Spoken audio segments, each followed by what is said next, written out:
Hi everyone! For those of you who don't know me, my name is Samantha Holohan and I'm the project manager. The purpose of this presentation is to go over with you about our company-wide community garden project.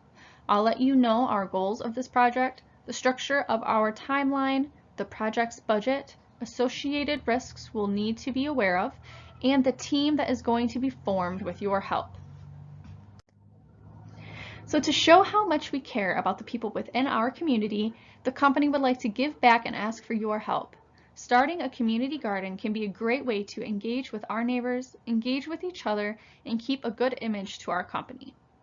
We will clean up an area with access to water in the local park and build garden plots. Next, we will be planting and doing the upkeep for the surrounding area until we reach harvest season.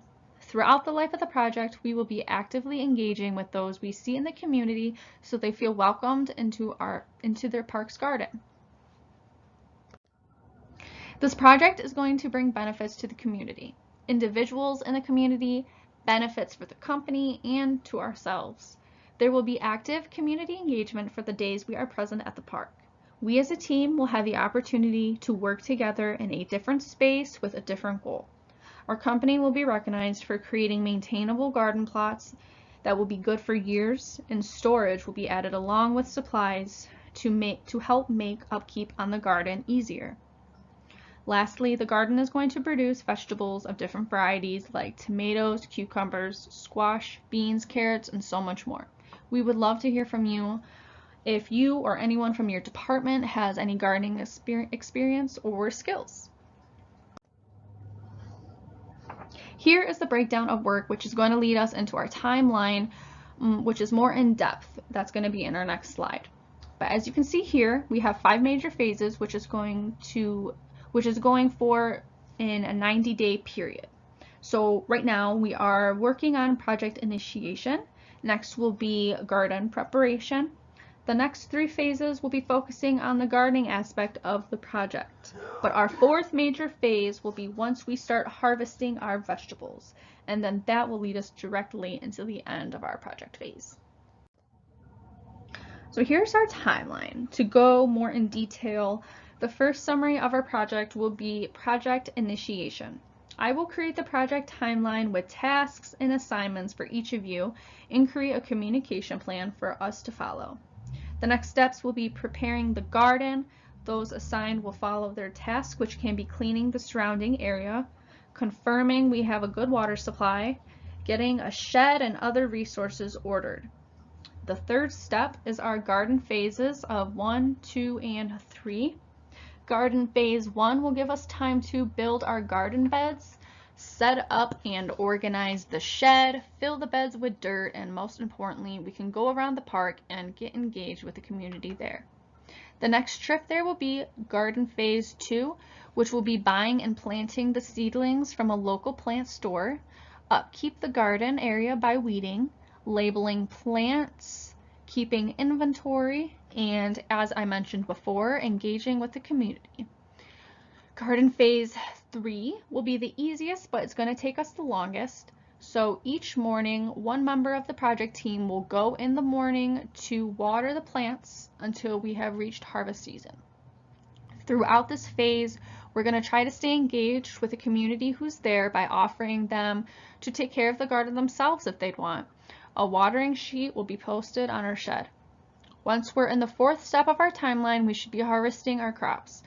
This is when we will set up a tent and a table for the first Saturday of harvest to show the community the progress we've made this year. Lastly, the end of the project will be determined after our first harvest day. We should by then be confident that the community will visit the garden and keep it to their standards. And here is a simple budget list of what will be spent. You can see we will need wood, gardening supplies such as shovels, hoses, and other necessary supplies, a shed, dirt, baby plants or seedlings like I said, a tent and table for when harvest time comes, signs and flyers, cases of water bottles, juice boxes for children and snacks when we're doing our community engagement, and of course a contingency fund. The total budget should be about $3,575. So here are some risks. I identify some internal and external risks. Internal risks we may face in this project is that we don't have enough communication or interest in employees taking turns watering the garden during phase 3. Another internal risk is that other work in the company can easily become top priority, which could cause some slack within the project. An external risk with this project is that the weather is unpredictable, so we can get a lot of rain some days or no rain for other days. If we get too much rain, this could cause another risk for the plants, such as diseases. And then the last risk I've identified externally is that the community's interest in our project may be bleak.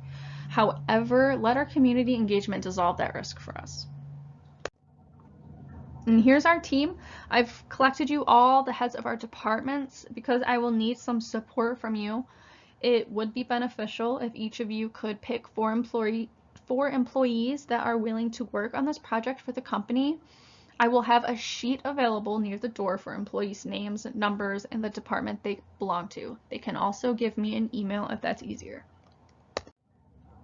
So to wrap it up, this 90-day project should be a great way to promote the kindness that comes from our organization and company. This is a wonderful opportunity to give back and show thanks to those we call neighbors. It will be a great time to work with each other outside of work under the warm sun. So I hope that I have your support throughout this project, and I look forward to the success of it. Thank you so much, everyone.